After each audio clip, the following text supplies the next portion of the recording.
Sebenarnya posyandu remaja ini bukan semata-mata ide saya, bukan, tapi jadi ketika kita berbuat baik sama orang, ya suatu saat kita juga akan mendapatkan iman.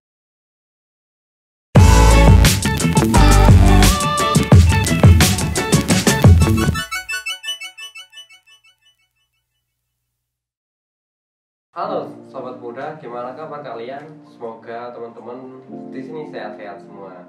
Di kesempatan kali ini saya tidak berbincang-bincang mengenai bagaimana kita melaksanakan posyandu remaja, bagaimana kita meningkatkan antusias remaja dan lain sebagainya. Saya tidak akan cerita tentang itu, tapi saya sekarang lebih kepingin curhat nih sama teman-teman dan menceritakan gimana sih dulu saya menceritakan membuat posyandu remaja ini bersama teman-teman.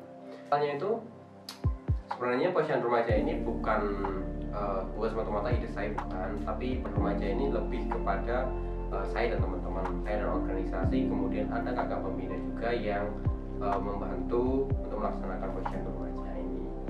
Sebenarnya posyandu remaja ini atas kegelisahan kepala desa. Kepala desa itu gelisah, kenapa sih kok banyak anak yang meninggal di usia muda, jadi seperti itu. Nah, setelah hal seperti itu dikaji ulang, nah tumbuhlah yang namanya program posyandu remaja itu. Nah, program posyandu remaja ini sebenarnya itu sebagai wadah untuk mereka berkegiatan. Intinya bagaimana membuat mereka itu mempunyai kegiatan-kegiatan yang positif. Nah, di situ kemudian kepala desa ini mulai merasakan dampaknya baik juga ya buat desa. Kemudian dari desa satu muncul ke desa selanjutnya. Nah, desa selanjutnya itu ikut mencoba juga melihat mencoba posyandu remaja ini desa yang sudah berhasil gitu ya. Mencoba merasakan dampaknya. Nah, dari satu hingga kedua, kemudian tumbuh lagi ketiga, hingga sampai pada akhirnya sekecamatan Tosari. Nah, kemudian setelah kecamatan Tosari, waktu itu saya masih ingat ada kakak pembina saya yang ngobrol ke mentor saya yang bilang bahwa gimana kalau kita ini ikutkan lomba. Waktu itu ada lomba Satu Indonesia Award yang diselenggarakan oleh PT Astra International Tbk kan. Nah, kita nyoba ikut. Waktu itu saya masih kelas 2 SMA, ya ikut.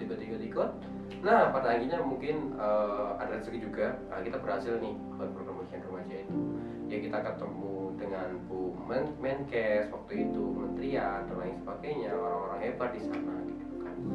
Nah, setelah panjang-panjang ceritanya itu, ternyata posyandu remaja ini dilirik oleh beberapa daerah yang dianggap bahwa posyandu remaja ini bisa menyelesaikan masalah yang ada di remaja. Ya mungkin teman-teman tahu lah pergaulan teman-teman di sekitar kita seperti apa, dampaknya seperti apa, pasti teman-teman tahu lah. Nah, hal itu sebenarnya yang kepingin saya dan teman-teman itu atasi seperti itu. Nah, dari perjalanan posyandu yang seperti ini, ternyata ada berbagai daerah yang ada yang konseling sama saya, Mas bagaimana sih kita membentuk posyandu remaja di daerah? Ya, saya layani aja. Kemudian, Mas bagaimana sih caranya posyandu remaja ini bisa eksis di desa kayak itu? Saya layani dan sama teman-teman juga.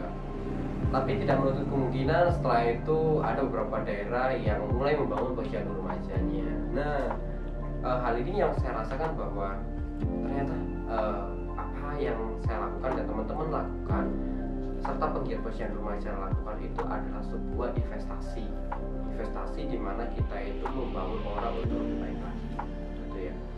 Namanya investasi, kita nggak tahu kedepannya itu bakal baik atau bagus gitu ya, baik atau buruk gitu ya, tapi setidaknya kita bisa berbuat baik pada orang. Itulah yang menjadi salah satu kalau menurut saya itu selagi kita masih muda itu kita berbuat baik sama orang.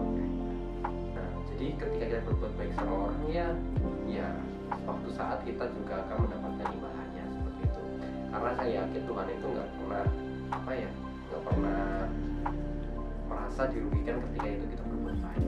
Malah Tuhan itu saya tuh pernah punya guyonan bahwa anak ini baik ya kasih rezeki segini. Anak ini ternyata panas-panasan, udah rezekinya segini aja. Saya pernah berpikir seperti itu. Tapi hal ini yang saya lakukan di posyandu remaja. Jadi yang paling penting gimana caranya kita itu memotivasi para generasi muda ini untuk lebih baik lagi kayak gitu. Karena ingat, generasi muda itu adalah ujung tombak kemajuan negara gitu. Mungkin ini adalah cerita singkat saya, mungkin lain kali kita ngobrol-ngobrol lagi seperti apa perjalanan posyandu remaja di daerah teman-teman. Saya juga sebenarnya pengen dengar gimana sih posyandu remaja dari teman-teman itu.